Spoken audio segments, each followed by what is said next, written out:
आज भगवान बिरसा मुंडा जी की 150वीं जयंती दिवस समारोह पर जिस भव्य तरीके से प्रधानमंत्री जी ने देश भर में जनजातीय समाज को सम्मान देने के लिए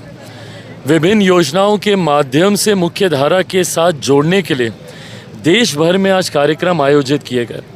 जहां देश के अलग अलग राज्यों में विभिन्न जिलों में अलग अलग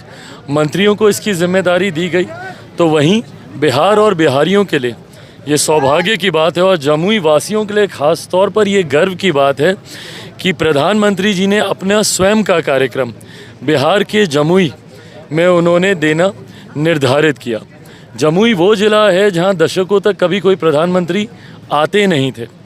प्रधानमंत्री पिछड़े ज़िलों से अपने आप को दूर रखने का काम करते थे, विपक्ष के जितने भी ऐसे नेता रहे हैं। ऐसे में मेरे मौजूदा प्रधानमंत्री आदरणीय नरेंद्र मोदी जी तीसरी बार जमुई आने का उन्होंने काम किया और बिना चुनाव प्रचार के आज जब वो आए हैं तो उन्होंने ना सिर्फ जमुई वासियों के मन में बल्कि देशवासियों, बिहार वासियों के मन में ये विश्वास जताने का काम किया है कि मोदी की गारंटी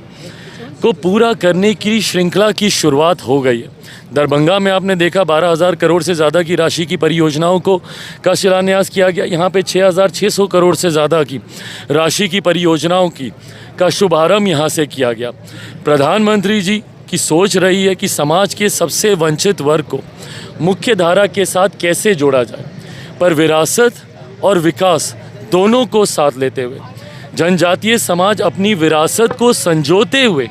उसको अपने मूल स्वरूप में रखते हुए कैसे मुख्य धारा के साथ विकास के मार्ग पर आगे बढ़े। जहां एक तरफ प्रधानमंत्री जी ने इस बात की भी चिंता की है तो इस बात को भी सुनिश्चित किया है कि समाज के सबसे वंचित वर्ग से आने वाली महिला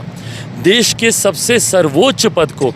कैसे उसकी गरिमा बढ़ाए, इसकी व्यवस्था भी उनके द्वारा की गई। ये हमारे प्रधानमंत्री जी के सम्मान को इस वंचित वर्ग के प्रति दर्शाता है, समाज के अनुसूचित जाति जनजाति वर्ग के प्रति दर्शाता है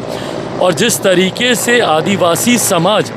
के बनाए हुए प्रोडक्ट्स को जिस तरीके से उन्होंने आगे बढ़ाने का काम किया। आज उन्होंने स्वयं बताया कि कैसे अंतर्राष्ट्रीय स्तर पर भी आदिवासी समाज से बनाई गई चीज़ों को वो लेकर जाते हैं, तो ये दर्शाता है कि उस समाज को आगे लाकर मुख्य धारा के साथ जोड़ने की सोच के साथ हमारी सरकार कार्य कर रही है और इस समाज का भी उतना ही प्यार मेरे प्रधानमंत्री को, हमारी सरकार को मिलता है। परिणाम स्वरूप तीसरी बार केंद्र में हम लोग की सरकार बनी है।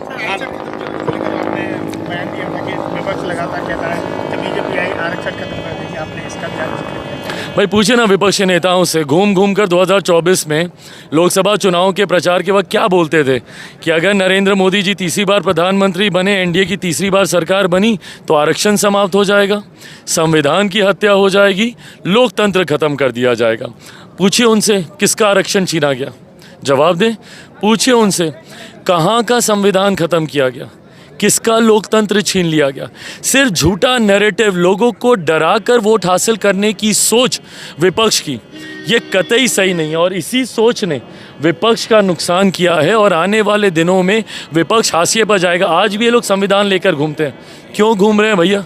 जब प्रधानमंत्री ने संविधान के सामने नतमस्तक होकर ये कहा कि अगर देश चलेगा तो संविधान के तहत ही चलेगा, जब प्रधानमंत्री जी इस बात को बार बार कहते हैं, ऐसे में लोगों को भ्रमित करना ये पूर्णतः गलत है।